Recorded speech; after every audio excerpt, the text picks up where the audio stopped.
But if you had to choose, would you choose Cobra Kai or Miyagi-Do? I think 100% it'd be Cobra Kai. After getting to watch the show, because genuinely, like, I don't really film with the Miyagi-Do side for most of seasons 1 and 2. So after watching the show, I think even still, I'm a part of. I would lean on the Cobra Kai side. Like I feel like Johnny Lawrence as a figure, as like a leading figure, I relate more to him than I do to Daniel. If you asked me about the movie, I might have said, Miyagi-Do, like I agree more with that side. But I think once you start to see, the results of not only the Karate Kid, but why they're where they are today, I think the Johnny Lawrence side is one that I resonate more with and that I would be more inclined to join. Not only because like the dude is hilarious, but also I feel like he has way more human-like qualities than Daniel Russo.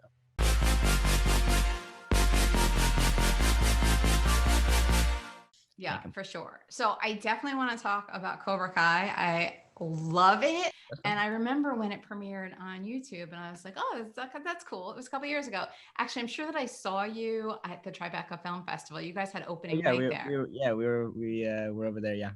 Yeah. So I remember I was there. I was actually at the theater next door, which was playing some Steve Buscemi movie. But that's so crazy that you say that. We were walking the red carpet, and on our way out of the red carpet, he was coming out of his premiere, and I was like, yo, I love you so much. Like and he was like, all right, kid, like whatever. Like, like not mean, but just kind of like, I get this all the time. Like, I get it. You're a kid actor. Like, so that's so crazy. Yeah. So I was like, oh, I don't know if I'm really going to like it. Like, not that into karate. I love it. And I am sure that I'm not the first person to tell you that. What do you think the magic is? Like, why do you think people are so into it? I think most of it can be attributed to our creators. Like our creators have, time and time again said that the Karate Kid is like their Star Wars. Like they really, really love the Karate Kid. And because of that, they know what the fans want because they're the biggest fans of the Karate Kid. You know what I'm saying? So yeah, that makes sense. When creating the show, they know where to put the nostalgia, what kind of drama they want or people want to see ensue.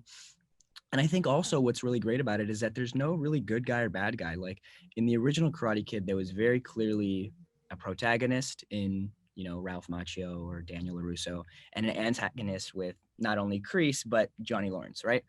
And I think in this show, you start to see, even from like the first episode, that both of them, like you're rooting for both of them. You like Daniel LaRusso because he has this nice, successful life, but then you're also like, well, he's kind of a jerk to like very like pretentious in the first episode, and Johnny's like down in the dumps in the first episode, and then you're like, he's actually like he has very human like qualities, and because of that I can relate to him. And you see that even more throughout the season. And I don't want to get too much into spoilers of like seasons 1 and 2 and stuff like that, but it's really just a whole bunch of shades of gray instead of white and black and like, this guy's the good guy, this is the guy I'm rooting for, I don't want this guy to win.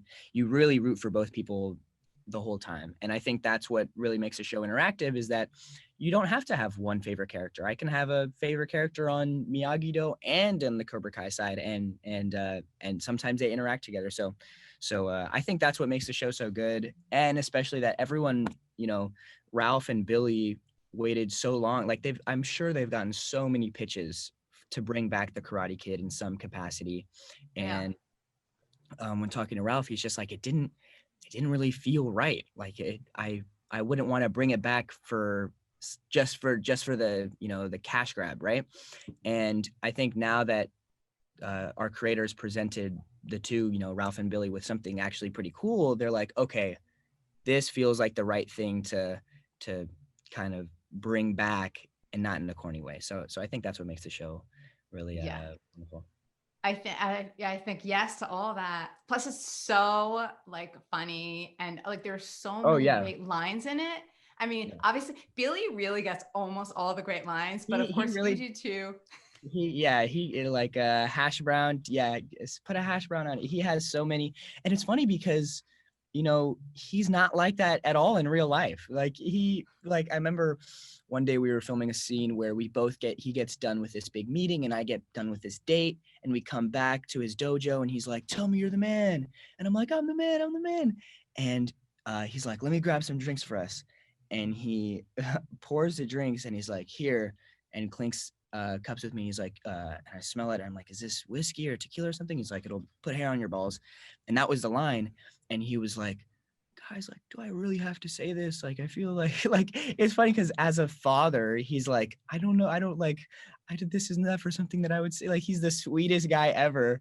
But he plays this dude that is not only like technologically not available whatsoever. Like he is not like, yeah, he can't use technology at all, and also just super insensitive to everything else. So it's funny because he's the exact opposite of that. He's like the sweetest, most humble, down-to-earth man I've ever met, and he has to say all these things that are like, you know, yeah, like all of these so rude, right? A lot of misogynistic, exactly. All of the things that come out of his mouth. I'm sure I totally believe you. But it's so funny. It's like they plucked him out of the 80s too and like put him in current day, and it's just so funny. I mean, also, like, I love the fact that even in probably the first episode, maybe the second, I don't remember, when you're like, well, wait, my guidance counselor told me, yeah, like, exactly, and it was so perfect. He's like, shut up, yeah, like He's like, don't listen to your guidance counselor anymore. Yeah. Right. So funny. So that also, and also it is so, like, for anybody who grew up in the 80s, I'm sure you know this, it is really like, it puts us right back there. And it's just so something so nostalgic and so like comfortable about the music, the whole thing. So I know you weren't around then. No. I was born in 2001. Yeah. Not even, 1984 I was not even an idea yet. So, but it is fun to kind of, you know, and there's a lot of shows like that, you know, Stranger Things obviously is like a really big example of that today, that brings a big, you know, nostalgia factor to it. And there's tons of shows like that, but I'm glad that we kind of get to be in that category now of shows that have kind of done reboots right. It's I feel like it is the exception and not the usual. Right. So some of these 80s references then, do you have any idea what they're talking about, or you just kind of read them? I mean, I there were a ton of, I mean, even there we have a lot of 80s references, and a lot of them genuinely are towards the movies. Like there are so many references, callbacks to the original movies and stuff like that. But I love, you know, 80s movies. Ferris Bueller's Day Off is like one of my favorite movies ever.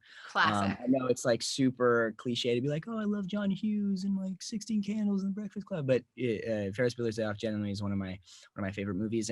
And especially during quarantine, I've been like, all right, because before this, I really had seen like no classic movies, like movies that everyone should watch. Like I hadn't seen The Godfather, I hadn't seen Pulp Fiction, I hadn't seen like Braveheart, and my, like, everyone around me was like, if this is the industry you want to work in, like you got to watch these movies that are you know, so highly acclaimed and so well respected in this industry. So I was like, okay. So during quarantine, I was like, all right, every like 3 days, I'm going to tackle a new movie. I'm going to watch it twice just because what I want to be as a screenwriter. So getting to watch these movies that are highly acclaimed, not only as like actors and like the actors in them, but also the writing and the directing and stuff like that. So I was like, all right, I'll watch them twice. So that's where I was like, all right, I'll watch the Godfather series. I'll watch Pulp Fiction. I'll watch Usual Suspects, which is one of my favorite movies now. And like all these different movies. And I'm like, holy crap, it's not just like Disney movies. There's more. So you obviously have major training in martial arts, right? Like you're really doing that stuff. You probably do you have a stunt guy too? But like, how does all that work? I mean, I definitely have a stunt guy. Noah and Mark are both, Noah being Garrett and Mark Saddle, are both my stunt doubles. And you know, genuinely speaking, I need to stop saying that.